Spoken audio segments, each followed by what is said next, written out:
সাহাবায়ে কেরাম বসেছেন, এখানে তাবেঈন বসেছেন, তাবেঈন বসেছেন, হযরত আবু বকর বসেছেন, ওমর বসেছেন, ওসমান বসেছেন, আলী রাদিয়াল্লাহু তাআলা আলাইহিম আজমাইন বসেছেন, সৈয়দ মুহাম্মদুর রাসূলুল্লাহ সাল্লাল্লাহু আলাইহি ওয়াসাল্লাম বসেছেন।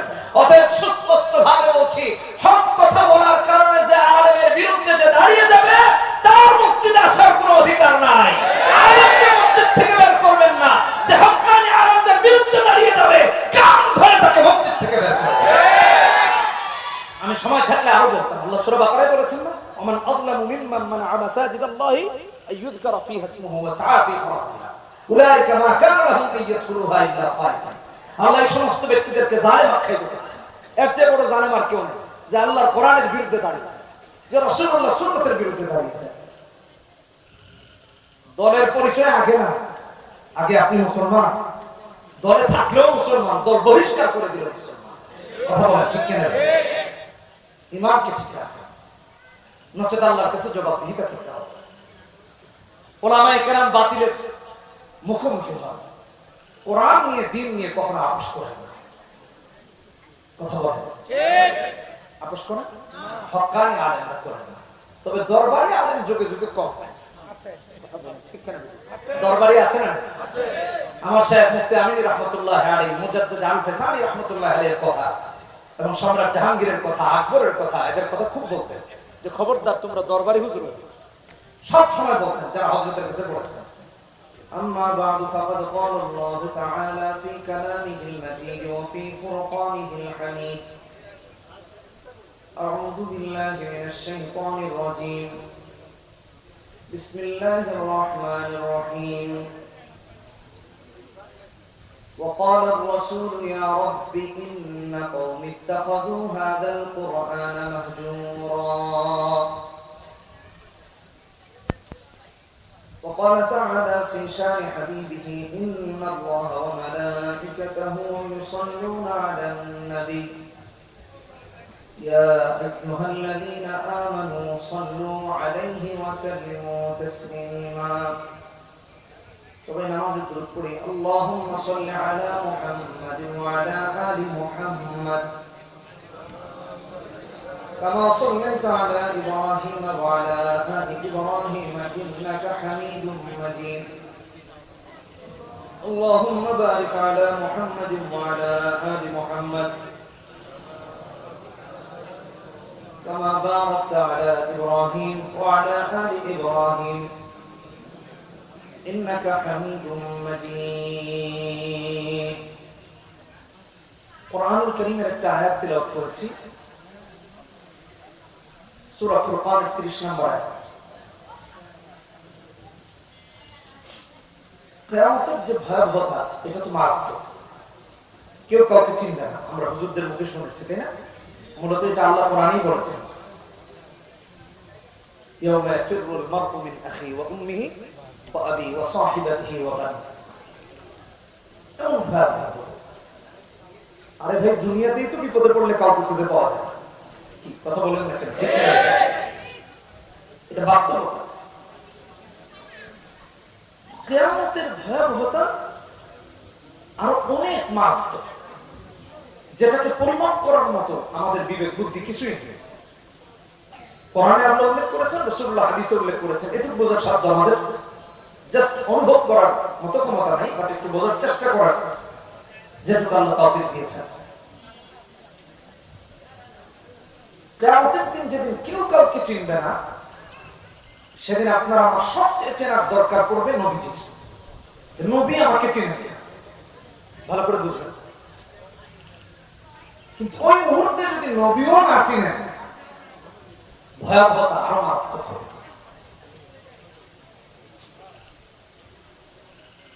নবী তার উম্মতের পক্ষে আল্লাহর কাছে সুপারিশ করবেন নিঃসন্দেহে, এটাই আপনার আমার চাওয়া। কিন্তু নবী উম্মতের একটা বিশাল গোষ্ঠীর বিরুদ্ধে আল্লাহর কাছে অভিযোগ করবেন। আল্লাহ কোরআনের এই আয়াতে এই বিষয়টি তুলে ধরেছেন, ইন্না কওমি ইত্তাখাযু হাযাল কুরআনা মাহজুরা। এরা কারা জানেন? উম্মতের ওই গোষ্ঠীটা যারা দুনিয়াতে কোরআন পরিত্যাগ করেছে, কোরআনের সাথে সম্পর্ক কায়েম করে নাই, কোরআনকে বুঝে নাই, কোরআনকে পড়ে নাই, কোরআন পড়ার চেষ্টা করে নাই, কোরআন সুন্নাহ মোতাবেক রাষ্ট্র পরিচালনা, সমাজ পরিচালনা, ব্যক্তি পরিচালিত হওয়া, এমনকি ফ্যামিলিতে পরিচালনা করার ন্যূনতম কোনো চেষ্টা করে নাই নবী। তাদের বিরুদ্ধে আল্লাহর কাছে অভিযোগ দায়ের করেন, এর ধরো এরা জাহান্নামী। মাদ্রাসাতুত্তাকি হয়েছে এই জন্য যেন সেদিন আপনি আমি নবীজির এমন অভিযোগ থেকে বেঁচে আল্লাহর জান্নাতে ঢুকতে পারি। বুঝলেন কথা? ইন্না কওমি ইত্তাখাযু হাযাল কুরআন মাহজুরা। সেদিন আমরা কোরআনের সাথে সম্পর্ক নিয়ে উঠতে পারি, কোরআনের সাথে সম্পর্ক তৈরি করে যেন কবরে যেতে পারি। আমাদের তো সব জায়গায় আমরা সম্পর্ক ঠিক রেখেছি, শুধু আল্লাহ বাদ দিয়ে, আল্লাহর কালাম বাদ দিয়ে, রাসূলুল্লাহর সুন্নাহকে বাদ দিয়ে। আল্লাহর কাছে জবাবদিহিতার কাতারে দাঁড়াতে হবে। দেখুন, এই জায়গাটাকে সৌন্দর্যমণ্ডিত করার জন্য আপনাদের এখানে পরিবেশটাকে সুন্দর করার জন্য হযরতুল আল্লাহ ইয়াহইয়া তাকি হাফিজাহুল্লাহ, তার পরিচয় দিয়ে আমি ছোট করবো, তাকে সারা দেশের মানুষ ছিল, দুনিয়ার বহু মানুষ ছিল। হ্যাঁ, আলহামদুলিল্লাহ, আলহামদুলিল্লাহ। এটা এই এলাকাবাসীর জন্য গর্ব যে তিনি এখানে একটি প্রতিষ্ঠান করেছেন। সবাই ইনশাআল্লাহ সহযোগিতা করবো তো, ইনশাআল্লাহ, অর্থ দিয়ে, সম্পদ দিয়ে, সাথে থেকে, পাশে থেকে সন্তানকে হাফেজ আলেম বানানো সবসময় চেষ্টা করবো ইনশাআল্লাহ। এটা আপনাদের কাছে আমার অনুরোধ থাকবে। ইন্না কওমি ইত্তাখাযু হাযাল কুরআন মাহজুরা। কোরআন কেন শিখবো? কোরআন না শিখলে আপনি আর আমি হেদায়েতের পথ খুঁজে পাবো না। আল্লাহ এই কিতাবকে পাঠিয়েছেন হুদাল লিন-নাস, গোটা বিশ্ববাসীর মুক্তির জন্য, মানবতার মুক্তির সনদ। আমরা বলি না কোরআন, আল্লাহ বলেছেন হুদাল লিন-নাস। দেখেন, লিল মুসলিমিন লিল মুমিনিন এমন করে আল্লাহ বলেছেন লিন-নাস। মানুষ যেখানে তার মুক্তির পথে হলো কোরআন। শুধু মুসলমানের জন্য, শুধু ইহুদির জন্য না, শুধু নাসারার জন্য, সারা পৃথিবীর জন্য। আল্লাহ 185 নম্বর আয়াতে সূরা বাকারাতে বলেছেন, শাহরুর রমাদানাল্লাযী উনজিলা ফীহিল কুরআন হুদাল লিন-নাস ওয়া বায়িনাতিন মিনাল হুদা ওয়াল ফুরকান। ওলামায়ে কেরাম দীর্ঘ সময় আলোচনা করবেন, আমার সময় শর্ত, তাই আমি কথাবার্তার মতো কিছু কথা বলবো। কোরআন কেন শিখবো? কোরআন সন্তানকে কেন শেখাবো? সালাত আদায় করছি, হচ্ছে না। ঘুমাচ্ছি, ঘুমটা রাসূলুল্লাহ শেখানোর পথে হচ্ছে না। নিজেকে মুসলিহিনের কাতারে, মুসলিহিন ভালো করে বুঝেন, সৎকর্মশীলদের অন্তর্ভুক্ত করার জন্য কোরআন। বহু নামাজি আছে নামাজ আদায় করছে, তার নামাজ কবুল হচ্ছে না। ভালো করে বুঝেন কথাগুলো, একটু দিলের কান দিয়ে শুনে। আপনাকে আমাকে বলতেছে নামাজ হচ্ছে না, অথচ তিনি নিজে ভাবতেছেন যে আমার চেয়ে বড় নামাজি কি আছে। মসজিদে সবার আগে আমি আসছি আর সবার পরে আমি বের হয়েছি, কিন্তু মসজিদে গিয়ে এমন এমন তার নামাজের পদ্ধতি তিনি হাজির করেছেন যার সাথে রাসূলুল্লাহ এমনকি কোরআনের তিলাওয়াতে খুশু খুজু কোন সম্পর্ক নাই। নামাজ হবে? একজন সারা রাত তাহাজ্জুদ আদায় করেছে কিন্তু ওযু ছিল না, নামাজ হবে? জাস্ট এটা একটা एग्जांपल। এখন একজন 60 বছর নামাজ আদায় করতেছে কিন্তু তার তেলাওয়াত সহিহ নেই, নামাজ হবে? ইমামের পিছনে আদায় করেছে, ওকে ফাইন, কিন্তু নামাজ কোরআনে কারীমের তিলাওয়াত ছাড়া বিশুদ্ধ। নামাজ ভাঙার কারণ নিশ্চিত, প্রথমটাই হলো নামাজে কারাত। চিন্তা করেছেন? এজন্য ইন্না লা নুদিউ আজরাল মুসলিহিন, আল্লাহ সূরা আরাফে 170 নম্বর আয়াতে বলেছেন যে আল্লাহ মুসলিহিনদের আমল নষ্ট করেন না।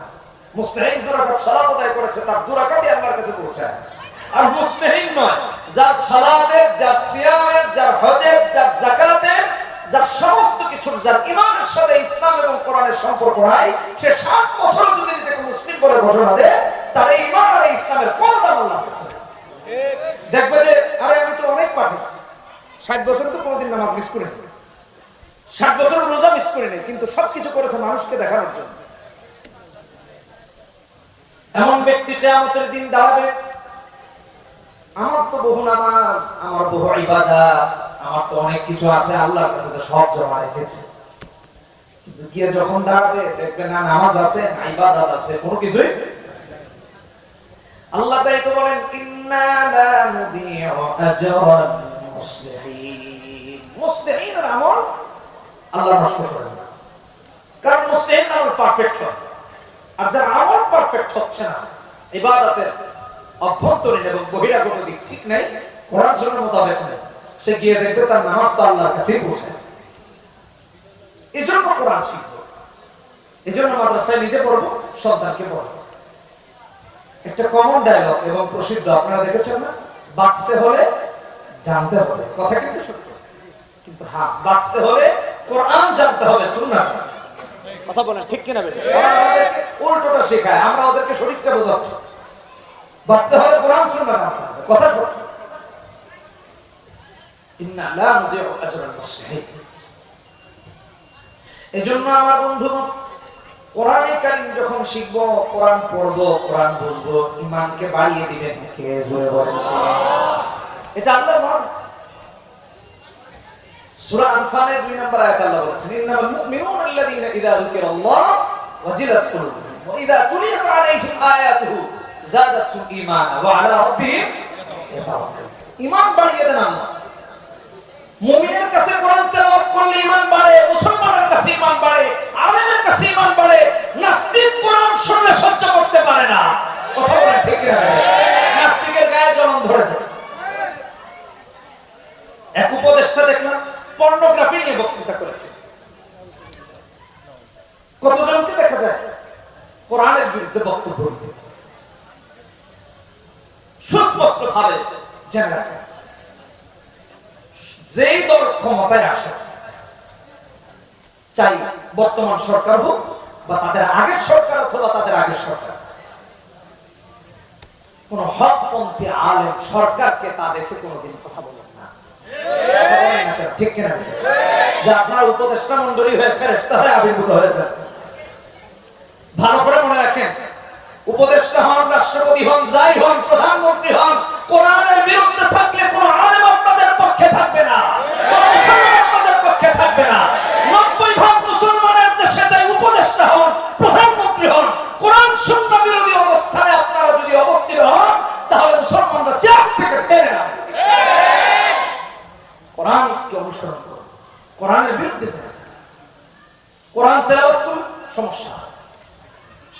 আগে এক দলের হতো, এখন আরেক দলের, কি এক সমস্যা? কোরআন কি ওই দলের জন্য আর এই দলের জন্য না, নাকি এই দলের জন্য ওই দলের জন্য না? আপনি যদি মুসলমান হন তো আপনার জন্য তো কোরআন। খতিব সাহেব হক কথা বললে তার বিরুদ্ধে দাঁড়িয়ে যাচ্ছে, বলছে হুজুর এই ওয়াজ বন্ধ করেন। কে বলছে আপনাকে এই ওয়াজ বন্ধ করতে? খতিব কি আপনার চাকর? কোন মসজিদ তো কোন মানুষের ঘর, এটা আল্লাহ। কথা বলেন ঠিক কিনা? আল্লাহর ঘরে কথা চলবে কার? আল্লাহর ঘরে কথা চলবে কার? এটা ভালো করে মাথায় রাখেন। মানুষের গোলামি আর দাসত্ব করার জন্য কোরআন পড়ে আলেম মসজিদের মিম্বরে বসে নাই। এখানে সাহাবায়ে কেরাম বসেছেন, এখানে তাবেঈন বসেছেন, তাবেঈন বসেছেন, হযরত আবু বকর বসেছেন, ওমর বসেছেন, ওসমান বসেছেন, আলী রাদিয়াল্লাহু তাআলা আলাইহিম আজমাইন বসেছেন, শেখ মুহাম্মদুর রাসূলুল্লাহ সাল্লাল্লাহু আলাইহি ওয়াসাল্লাম বসেছেন। অতএব সুস্পষ্ট ভাবে বলছি, হক কথা বলার কারণে যে আলেমের বিরুদ্ধে যে দাঁড়িয়ে যাবে, তার মসজিদে আসার কোনো অধিকার নাই। আলেমকে মসজিদ থেকে বের করবেন না, যে হক্কানি আলেমদের বিরুদ্ধে দাঁড়িয়ে যাবে, কান ধরে তাকে মসজিদ থেকে বের করবেন। আমি সময় থাকলে আরো বলতাম, আল্লাহ সূরা বাকারায় বলেছেন না, ওমান আযলামু মিম্মান মানাআ মাসাজিদাল্লাহি আইয়ুযকারা ফীহা ইসমুহু ওয়া সাআ ফী খরাবিহা উলাইকা মা কানা লাহুম আইয়াদখুলুহা ইল্লা খায়ফিন। আল্লাহ এই সমস্ত ব্যক্তিদেরকে জালেম আখ্যায়িত করেছেন। এর চেয়ে বড় জালেম আর কেউ নেই, যে আল্লাহর কোরআনের বিরুদ্ধে দাঁড়িয়েছে, যে রাসূলুল্লাহ সুন্নাতের বিরুদ্ধে দাঁড়িয়েছে। দলের পরিচয় আগে না, আগে আপনি মুসলমান, দলে থাকলেও মুসলমান, দল বহিষ্কার করে দিল মুসলমান। কথা বলা ঠিক কিনা? ঈমানকে ঠিক রাখেন, নচেত আল্লাহর কাছে জবাবদিহিতা করতে হবে। উলামায়ে কেরাম বাতিলের মুখোমুখি হন, কোরআন নিয়ে দিন নিয়ে কখনো আপোষ করেন না। কথা বলেন আপোষ করেন? হক্কানি আলেমরা করেন না, তবে দরবারি আলেম যুগে যুগে কম হয়। দরবারি আছে না? আমার শাইখ মুফতি আমিন রাহমাতুল্লাহ আলাইহি, মুজাদ্দিদ আল ফিসানি রাহমাতুল্লাহ আলাইহির কথা এবং সম্রাট জাহাঙ্গীরের কথা, আকবরের কথা, এদের কথা খুব বলতেন, যে খবরদার তোমরা দরবারি হুজুর, সব সময় বলতেন যারা হযরতের কাছে পড়েছেন, দরবারি হুজুর দ্বীনের উপর অটল হচ্ছে। আল্লাহ হেদায়েত দান করুন। বলি আমিন। মনে থাকবে না ইনশাআল্লাহ? এই জন্য কোরআন শিখবো, দিন শিখবো। এই মাদ্রাসাগুলো কেন হয়েছে? রাসূলুল্লাহ সাল্লাল্লাহু আলাইহি ওয়াসাল্লাম হাদিসে বলেছেন, ইবনে মাজাহ হাদিস 229 নম্বর হাদিস, তালাবুল ইলমি ফরিদাতুন আলা কুল্লি মুসলিম। দিন শিক্ষা করা ফরজ। আমল যদি বিশুদ্ধ করতে হয়, হেদায়েত যদি পেতে হয়, তাহলে আপনি দিন না জানলে কেমন হবে? কোরআন না জানলে কেমন হবে? সূরা বনী ইসরাঈলে 9 নম্বর আয়াতে তাই তো আমার আল্লাহ বলেন, ইন্না হাযাল কুরআন ইয়াহদি লিল্লাতী হিয়া আকওয়াম। কোরআন ছাড়া জান্নাতে যাওয়া সম্ভব না। কোরআনের ব্যাখ্যা রাসূলুল্লাহর সুন্নাহ ছাড়া জান্নাতে যাওয়া সম্ভব না। দিন মানা সম্ভব না, দিনকে পালন করা সম্ভব না। আল্লাহ আমাদেরকে হেদায়েত দান করুন। মনে থাকবে তো ভাই না? রাসূলুল্লাহ হাদিসে বলেছেন, বুখারী হাদিস 3461 নম্বর হাদিস, বাল্লিগু আন্নী ওয়ালাউ আয়া।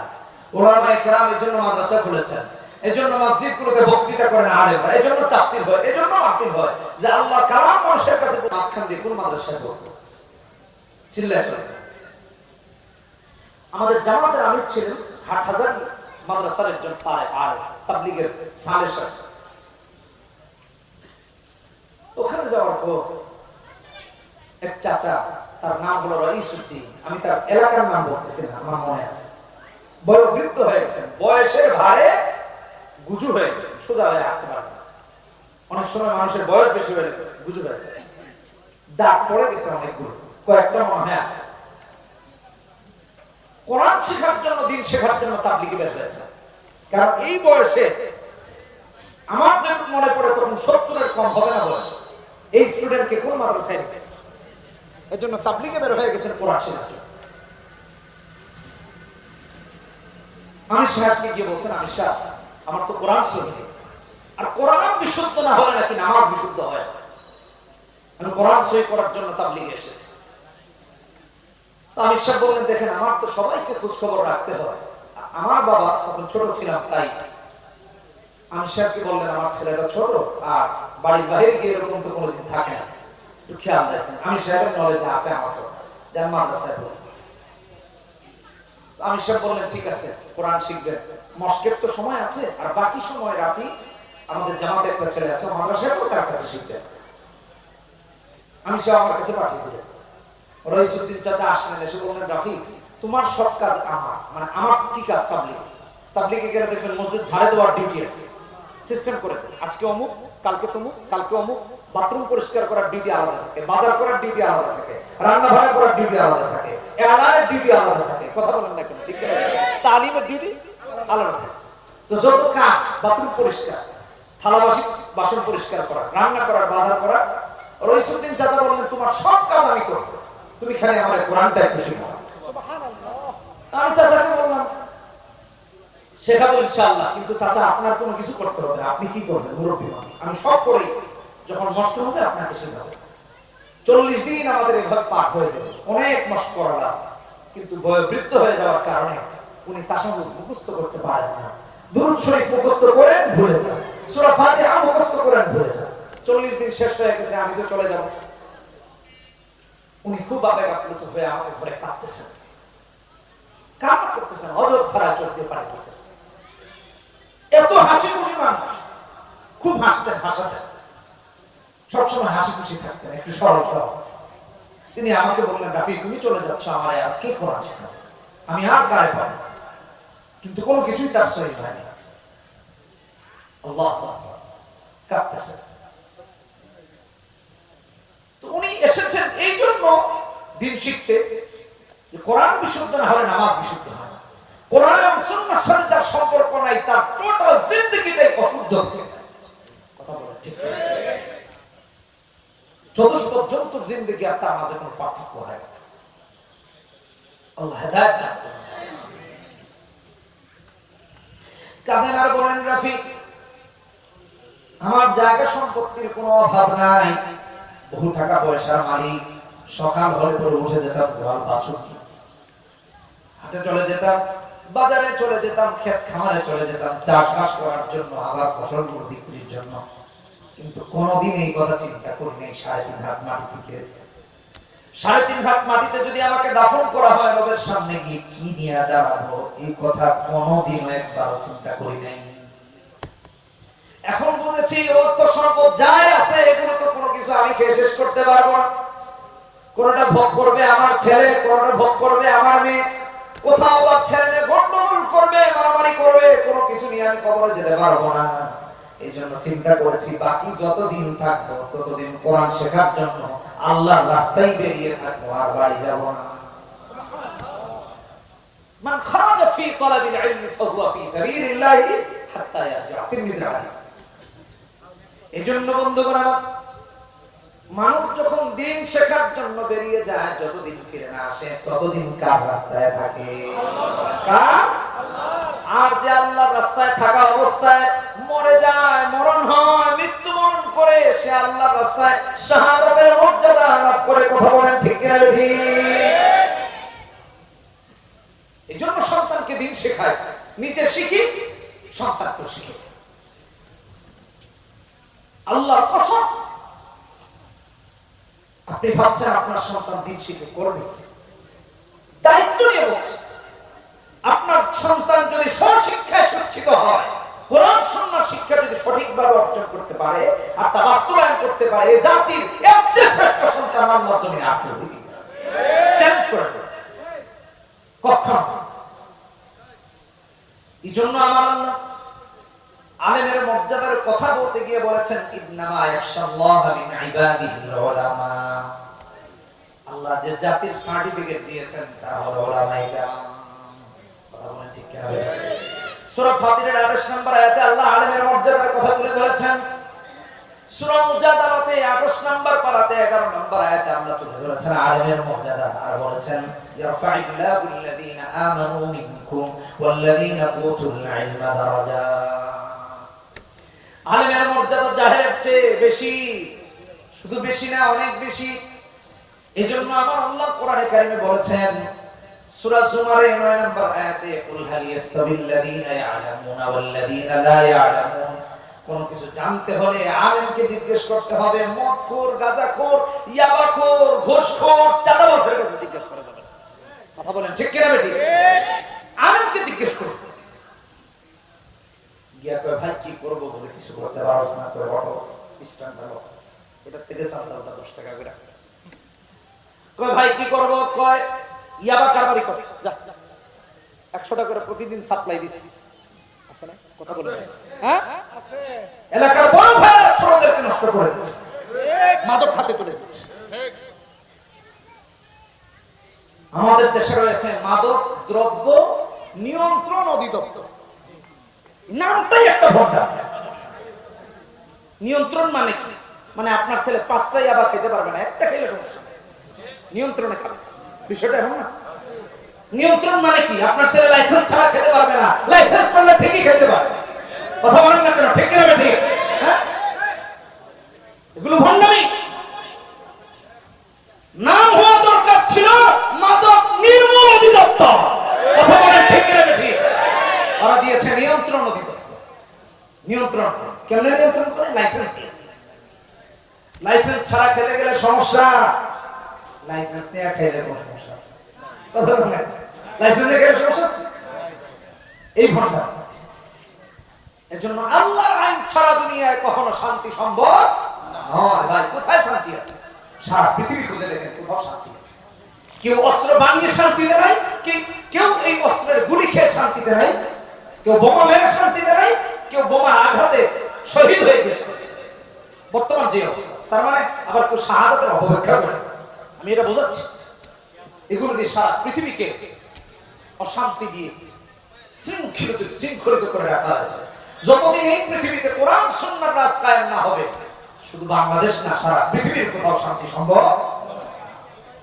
আল্লাহ আমাদেরকে হেদায়েত দান করুন, আমিন। এই জন্য কোরআন শিখবো, কোরআন বুঝবো, কোরআন অনুযায়ী আমল করবো। শাহাদাতের কথা বলতেছিলাম।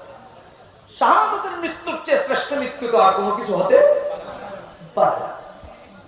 আমাদের ভাইদেরকে শহীদ করে দেওয়া হচ্ছে, আমাদের বোনদেরকে শহীদ করে দেওয়া হচ্ছে, মসজিদুল আকসাকে শহীদ করে দেওয়া হয়েছে।